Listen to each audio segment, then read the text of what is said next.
उज्जैन के बड़नगर में एक पति ने अपनी पत्नी की घूंघट न करने से नाराज होकर अपने 3 साल के बेटे को सड़क पर बेरहमी से पटक दिया। इस घटना में बच्चे के सिर, हाथ व पैर में गंभीर चोटें आई हैं। बच्चे को अस्पताल में भर्ती करवाया गया। मौके पर मौजूद लोगों ने आरोपी पिता को पकड़कर पुलिस के हवाले कर दिया। पुलिस ने आरोपी पिता के खिलाफ केस दर्ज कर जांच शुरू कर दी है। बच्चे की मां मुस्कान ने पुलिस को बताया कि वह अपने पति आजाद शाह के साथ में बड़नगर के बाजार आई हुई थी। खरीदारी करने के बाद वे बाइक से अपने गांव उमरिया लौट रहे थे। बारिश होने लगी तो आजाद ने बच्चे को अपनी गोद में ले लिया। चामला नदी के ब्रिज के पास आजाद ने बाइक रोकी और गांव के लोग आसपास होने के कहकर मुस्कान से घूंघट करने को कहा। मुस्कान ने इसमें आनाकानी की तो आजाद ने गुस्से में आकर बच्चे को सड़क पर पटक दिया। पुलिस ने आरोपी पिता को गिरफ्तार कर लिया है और बच्चे को प्राथमिक उपचार के लिए बड़नगर अस्पताल पहुंचाया। हालात गंभीर होने पर उसे जिला चिकित्सालय उज्जैन रेफर कर दिया गया, जहां उसके परिजन एक निजी अस्पताल लेकर गए। पुलिस ने बताया कि पूरे मामले की जांच की जा रही है। आरोपी पिता पर कार्रवाई की जाएगी। उज्जैन में श्रावण मास में भगवान महाकालेश्वर की सवारी के चलते जिला प्रशासन ने स्कूलों के समय में बदलाव किया है। 14 जुलाई से 11 अगस्त तक पहली से 12वीं तक के स्कूल रविवार को खुलेंगे, जबकि सोमवार को अवकाश रहेगा। यह निर्णय सवारी के दौरान भीड़भाड़ व यातायात व्यवस्था को ध्यान में रखते हुए लिया गया है। दरअसल सवारी के दौरान कई रास्ते बंद कर दिए जाते हैं, जिससे स्कूलों की बसें भीड़ में फंस जाती है। बच्चे व श्रद्धालु परेशान होते हैं। इसे देखते हुए जिला प्रशासन ने यह निर्णय लिया है कि सवारी वाले दिन स्कूलों की छुट्टी रहेगी। एक दिन पहले रविवार को स्कूल खुलेंगे। श्रावण मास में कुल 5 सवारियां निकाली जाएंगी, जिनमें 14 जुलाई, 21 जुलाई, 28 जुलाई, 4 अगस्त, 11 अगस्त शामिल हैं। इन दिनों में स्कूलों की छुट्टी रहेगी, जबकि एक दिन पहले रविवार को स्कूल लगेंगे। उज्जैन कलेक्टर रोशन कुमार सिंह ने बताया कि जल्द ही स्कूल शिक्षा विभाग अलग से ऑर्डर जारी करेगा। इसमें उज्जैन नगर निगम क्षेत्र के सभी निजी व सरकारी स्कूल यहां पर निर्णय लागू कर सकेंगे। उन्होंने कहा कि इस निर्णय से भक्तों व स्कूलों के बच्चों को कोई परेशानी नहीं होगी। भगवान श्री महाकालेश्वर की सवारी श्री महाकालेश्वर मंदिर के सभा मंडप से शुरू होकर गुदरी चौराहा, बख्शी बाजार, कहारवाड़ी से होते हुए रामघाट शिप्रा तट पर पहुंचेगी। यहां सवारी का पूजन अर्चन करने के बाद सवारी रामानुज कोट मोड़ की धर्मशाला, कार्तिक चौक, खाती समाज मंदिर, सत्यनारायण मंदिर, ढाबा रोड, टंकी चौराहा, छतरी चौक, गोपाल मंदिर, पटनी बाजार, गुदरी चौराहा होती हुई पुनः श्री महाकालेश्वर मंदिर लौटेंगी। प्रदेश कांग्रेस अध्यक्ष जीतू पटवारी के खिलाफ पुलिस द्वारा दर्ज किए गए झूठे प्रकरण के खिलाफ कांग्रेस अशोकनगर में बड़ा आंदोलन करेगी। इसमें पूरे प्रदेश के कार्यकर्ता शामिल होंगे। आज उज्जैन में कांग्रेस विधायक महेश परमार ने मीडिया के साथ बातचीत में बताया कि अशोकनगर में हुए मलकांड में पुलिस द्वारा प्रदेश कांग्रेस अध्यक्ष जीतू पटवारी के खिलाफ राजनीतिक दबाव में झूठा पुलिस प्रकरण दर्ज किया गया है। इसके खिलाफ कांग्रेस द्वारा सड़कों पर उतरकर कड़ा विरोध किया जाएगा। आपने बताया कि यदि शीघ्र ही पुलिस प्रकरण वापस नहीं लिया गया तो प्रदेश कांग्रेस द्वारा 8 जुलाई को अशोकनगर में बड़ा आंदोलन किया जाएगा। इसमें पार्टी के कई बड़े नेता व प्रदेश भर के कार्यकर्ता भी शामिल होंगे। पत्रकार वार्ता में शहर कांग्रेस कमेटी के अध्यक्ष मुकेश भाटी व जिला अध्यक्ष कमल पटेल भी मौजूद थे।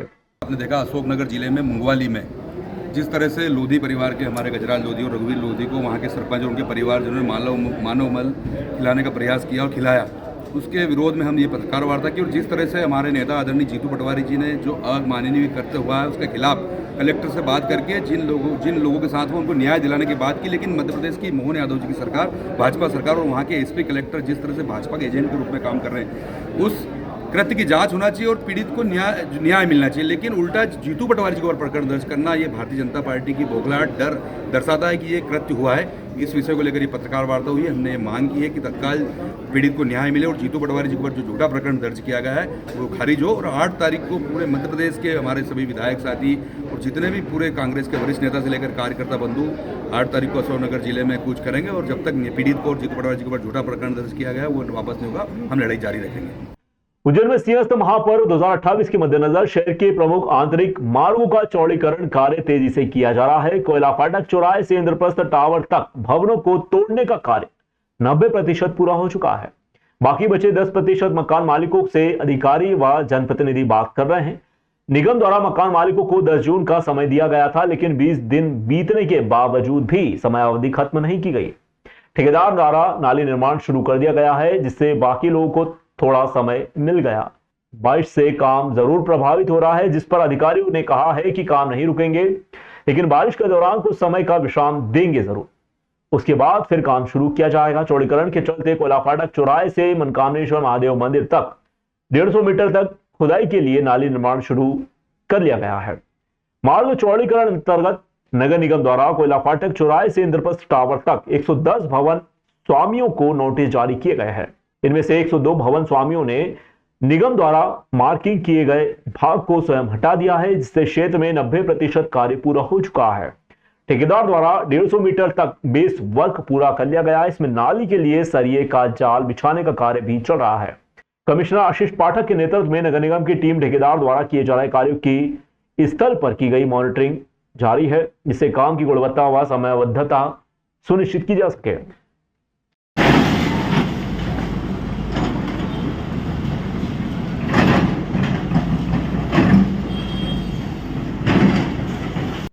उज्जैन में विकास प्राधिकरण की महत्वाकांक्षी योजनाओं को जल्द ही मुख्यमंत्री डॉक्टर मोहन यादव द्वारा लोकार्पण व भूमि पूजन किया जाएगा। इन योजनाओं में 56 दुकान एवं होटल हब प्रोजेक्ट समेत शॉपिंग कॉम्प्लेक्स शामिल है, जो शहर के विकास में एक नई युग की शुरुआत करेंगे।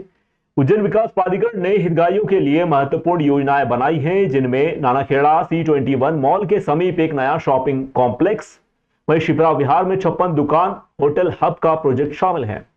इन योजनाओं की कुल लागत 300 करोड़ रुपए से अधिक बताई जा रही है। कलेक्टर रोशन कुमार सिंह व विकास प्राधिकरण के CEO संदीप सोनी ने बताया कि मुख्यमंत्री डॉक्टर मोहन यादव का कार्यक्रम तय किया जा रहा है। इसमें वह 12 जुलाई को उज्जैन आकर विकास प्राधिकरण की योजनाओं का लोकार्पण व भूमि पूजन करेंगे। करीब 1.5 लाख वर्ग फीट में फैला शॉपिंग कॉम्प्लेक्स आधुनिक सुविधा युक्त होगा। इसमें underground sewerage network, storm water drain, जल प्रदाय लाइनें, अंडरग्राउंड विद्युत व्यवस्था शामिल है। शिप्रा विहार में 56 दुकान व होटल हब प्रोजेक्ट में 25 भूखंड व 76 भूखंड उपलब्ध करवाए जाएंगे, जो व्यवसायिक व आवासीय उपयोग के लिए शामिल हैं। इस प्रोजेक्ट में बड़े चौड़े रोड वहीं अन्य आधुनिक सुविधाएं भी शामिल होंगी। विकास प्राधिकरण के CEO संदीप सोनी ने बताया कि विक्रमनगर क्षेत्र में TDS 3, 4, 5, 6 लाई जा रही है, जो एक आवासीय योजना है। इसका भूमि पूजन भी मुख्यमंत्री डॉक्टर मोहन यादव द्वारा किया जाएगा।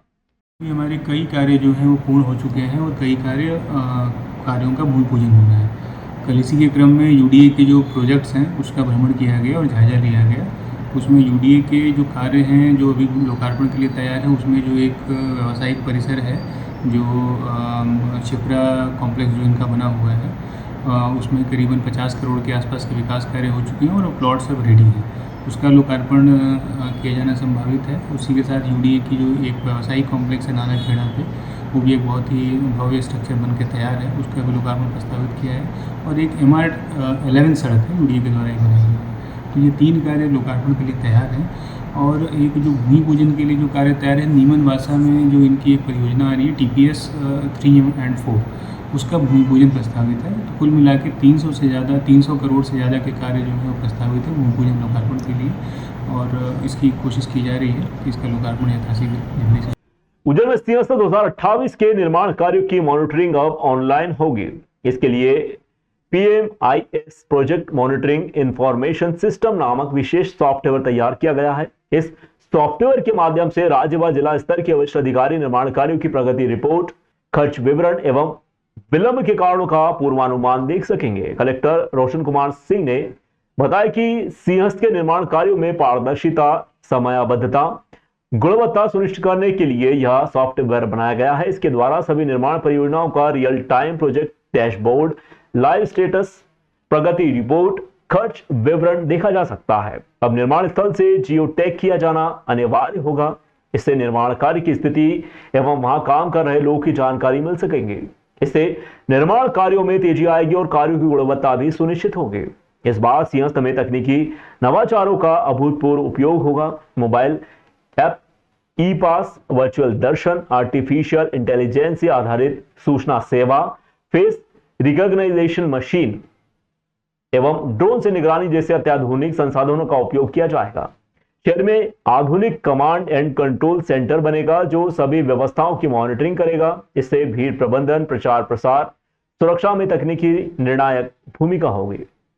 ये सिंहस्थ के जितने हमारे कार्य चल रहे हैं उसकी मॉनिटरिंग के लिए एक इंटीग्रेटेड ऑनलाइन सिस्टम आया है। इसका नाम PMIS दिया गया है, प्रोजेक्ट मॉनिटरिंग इंफॉर्मेशन सिस्टम। और ये एक डैशबोर्ड के माध्यम से मॉनिटरिंग का सिस्टम है, मोबाइल पर भी देखा जा सकेगा और कंप्यूटर पर भी देखा जा सकेगा। और जितने हमारे कार्य हैं उन सभी कार्यों की यथास्थिति, कब उसकी स्वीकृति हुई थी, कब उसका कार्य शुरू हुआ था, आज के डेट में उसकी भौतिक प्रगति कितनी है, वित्तीय प्रगति कितनी है, भूअर्जन का कोई विषय तो लंबित नहीं है। और प्रतिदिन इन कार्यों का जियो टैग फोटो और वीडियोग्राफ वो भी इस पोर्टल पे अपलोड होगा, जिसको कि हम लोग कहीं से भी देख सकेंगे और ये हमें पता चल सकेगा कि वो कार्य एक्टिव है कि नहीं है, उस साइट पे एक्टिव लेबर्स कितने लगे हुए हैं और मशीनरी कितनी लगी हुई है, ये हम लोग देख पाएंगे। साथ ही इसमें कैटेगराइज किया गया है और रेड फ्लैग नाम का एक लिस्ट बनाया गया है और उसमें जो कार्य हमारे समय सीमा से पीछे चल रहे हैं उन कार्यों को रखा जाएगा, जिससे हम उन पे ज़्यादा फोकस कर पाएंगे और ऐसे कार्यों में और हमें क्या करने की आवश्यकता है जिससे वो समय पे चलें, इसकी भी व्यवस्था उसमें की गई है। और मुझे लगता है कि प्रतिदिन हम लोग हर साइट पे तो जा नहीं सकते, करीबन 100 से ज़्यादा साइट्स हमारी चल रही हैं, इसलिए ये जो व्यवस्था की गई है ये हम लोग फिंगर टिप पे हमारी सुविधा रहेगी कि हम देख पाएंगे कौन से कार्य हमारे चल रहे हैं, कौन से कार्य नहीं चल रहे हैं। मुझे लगता है कि इससे हमारे कार्यों को बहुत गति मिलेगी और हर स्तर पर इसकी मॉनिटरिंग हो पाएगी। उज्जैन की बड़नगर तहसील में स्वास्थ्य विभाग व पीडब्ल्यूडी की लापरवाही का एक बड़ा मामला सामने आया है। यहां 16 करोड़ रुपए की लागत से 2 मंजिला अस्पताल तो बना दिया गया, लेकिन अस्पताल तक पहुंचने के लिए रोड नहीं बनाई गई। नतीजतन अस्पताल अब तक शुरू नहीं हो पाया है, क्षतिग्रस्त होने लगा है। उज्जैन से करीब 55 किलोमीटर दूर बड़नगर तहसील के कजलाना गांव में लगभग 2 साल पहले 175 गांव के लोगों की सुविधा के लिए 175 बेड का अस्पताल बनाया गया था। सरकारी रिकॉर्ड के अनुसार इस अस्पताल को बनाने में करीब 16 करोड़ रुपए की लागत आई थी, लेकिन अस्पताल तक जाने का रास्ता नहीं बनाया गया, जिससे इसका उद्घाटन नहीं हो पाया और अस्पताल शुरू ही नहीं हो पाया। 2.5 से 3 साल कंप्लीट हो गए इनको और ये इंजीनियर की लापरवाही के कारण हुआ है ऐसा। माल वाल सब मटेरियल वगैरह सब कंप्लीट, अस्पताल भी बनके रेडी हो गया है, इसके ताले अभी तक नहीं खुले हैं। प्लस ये जो रास्ता है उनकी वजह से हो रहा है। रास्ता अगर कंप्लीट हो जाए तो अस्पताल चालू हो जाए। पीडब्ल्यूडी व स्वास्थ्य विभाग ने बिना किसी योजना के एक खेत में अस्पताल बनाया। पहले इसका पीछे से रास्ता बनाने की योजना थी, लेकिन नहीं बन पाने पर शासन ने 4 महीने पहले 58 लाख रुपए की अप्रोच रोड स्वीकृत कर दी। बावजूद इसके काम शुरू नहीं हो पाया। गत दिवस अधिकारी निरीक्षण के लिए पहुंचे तो कीचड़ के कारण अस्पताल तक नहीं जा सके। इससे पता चलता है कि अस्पताल तक पहुंचने के लिए अभी भी कोई उचित रास्ता नहीं है। 3 साल हो गए सर, क्या 3 साल से चल रहा है काम, अभी पूरा ही नहीं हुआ, ना चालू नहीं हुआ, बंद ही पड़ा है। आपको पता है कि क्यों चालू नहीं हो पा रहा है? क्या पता जी सर, बोलते हैं अभी ताम बाती है, ऐसा चलता है। नहीं, ये सुविधा कंप्लीट हो गई पर वो रोड पे दिक्कत मरीजों को नहीं है। देखो बड़नगर वो वहाँ अभी जहाँ था वहाँ से यहाँ शिफ्ट होगा तो ये संभव। मुख्य चिकित्सा एवं स्वास्थ्य अधिकारी सीएमएचओ डॉक्टर अशोक पटेल ने माना कि अस्पताल बने करीब 2 साल हो चुके हैं, लेकिन सड़क नहीं बनने से इसे शुरू नहीं किया जा सका।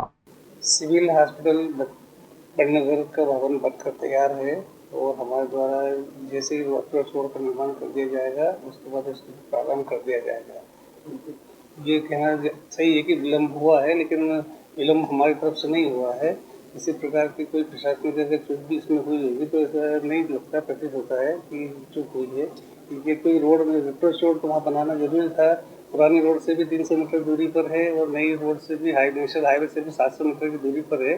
पीडब्ल्यूडी के द्वारा इसका एस्टीमेट तैयार किया गया है, शासन ने स्वीकृति भी दे दी है, वो टेंडर भी हो चुके हैं और वेंडर को भी फिक्स कर दिया गया है। वेंडर द्वारा साइट पे प्लान बनाकर विजिट करके अवलोकन किया गया है।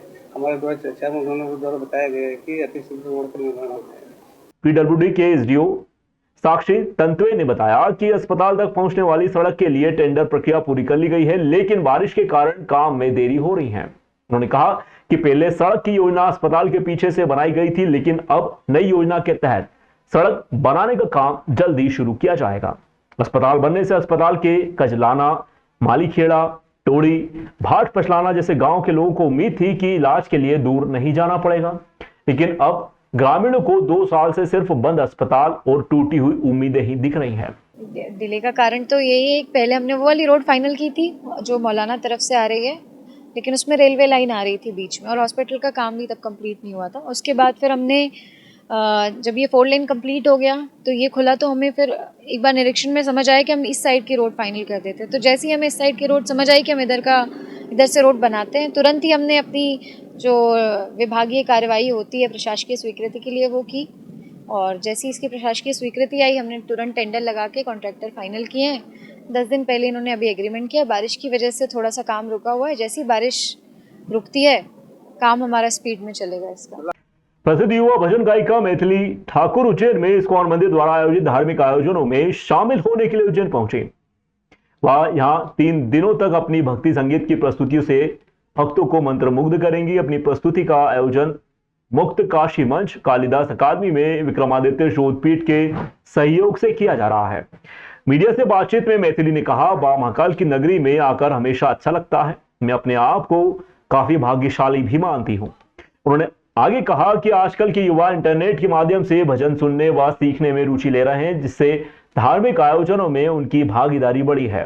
उत्तर प्रदेश में कथावाचकों के बीच में चल रहे विवाद पर टिप्पणी करते हुए मैथिली ने कहा, भगवान को स्मरण करने का अधिकार सभी को है, जो दर्शाता है कि भक्ति का मार्ग सभी के लिए खुला है। मैथिली ठाकुर की प्रस्तुति उज्जैन के धार्मिक आयोजनों में एक विशेष आकर्षण का केंद्र होंगी। उनकी भक्ति संगीत की प्रस्तुतियों से भक्तों को मंत्रमुग्ध करने का प्रयास किया जाएगा।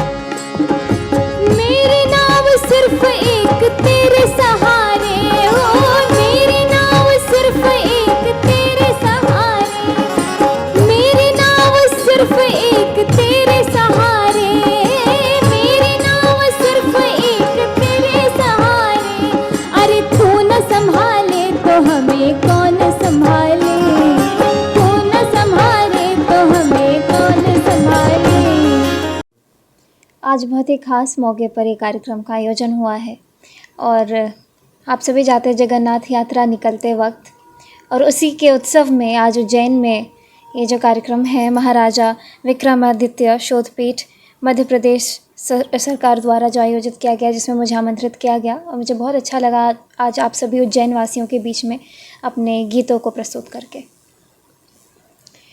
उज्जैन हमेशा आके बहुत अच्छा लगता है, महाकाल की नगरी में आके हमेशा ही अच्छा लगता है, और बहुत ही भाग्यशाली हूँ जो मुझे बार बार यहाँ के लोगों के बीच आने का अवसर मिल रहा है, यहाँ की धरती पर आने का अवसर मिल रहा है। धीरे धीरे समय बदल रहा है। एक टाइम था जहाँ पे बिल्कुल ही हमारे यूथ अलग हो गए थे हमारे संस्कृति या ट्रेडिशन से, लेकिन जैसे जैसे आप देखेंगे आज के समय में वापस लोग अपने जड़ों को पहचान रहे हैं, उसकी तरफ झुक रहे हैं, और ये बहुत ही बड़ा चेंज है जो बहुत धीरे धीरे अभी हम लोग नोटिस कर सकते हैं। आने वाले समय में और यूथ जो है हमारे धर्म से जुड़ते रहेंगे, और जानकारी आप सभी लोगों के बीच में हम भी अपने माध्यम से देते रहते हैं। हम लोग जो गाते हैं, जो भक्ति संगीत गाते हैं या फिर जो भी लोकगीत गाते हैं, उसके माध्यम से भी हम लोग भी कोशिश करते हैं कि थोड़ा ना थोड़ा कंट्रीब्यूट करते रहें।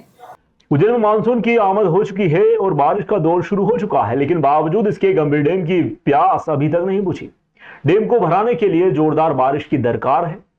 डैम में फिलहाल 295 MCFT पानी जमा हुआ है। रोजाना 7 से 8 MCFT पानी खर्च हो रहा है। उम्मीद है कि अगले दिनों में डैम के कैचमेंट एरिया व इंदौर में बारिश होगी तो डैम भरने की शुरुआत की जाएगी। गंभीर डैम अभी पूरी तरह से खाली पड़ा हुआ है। डैम के कैचमेंट एरिया में जमीन दिखाई दे रही है तो कहीं भी टीले भी निकले हुए हैं। 3-4 दिन से हो रही बारिश से डैम के जल स्तर में कोई फर्क नहीं पड़ा है। PHE अधिकारी बता रहे हैं कि अभी मानसून की शुरुआत हुई है। जब तक इंदौर और डैम के कैचमेंट एरिया में जोरदार बारिश नहीं होगी, डैम में पानी की आवक नहीं होगी। डैम का कैचमेंट एरिया की करीब 20 से 21 किलोमीटर का है और डैम पूरी क्षमता से भराने के लिए इंदौर में यशवंत सागर का भरना काफी जरूरी है। जब यशवंत सागर के गेट खुलते हैं तो गंभीर डैम में पानी की आवक तेज हो जाती है। ऐसे में डैम की पूरी क्षमता 2250 MCFT पानी भराने के लिए अब इंतजार करना होगा। बता दें कि पिछले साल जुलाई माह में ही डैम पूरी क्षमता से भर चुका था।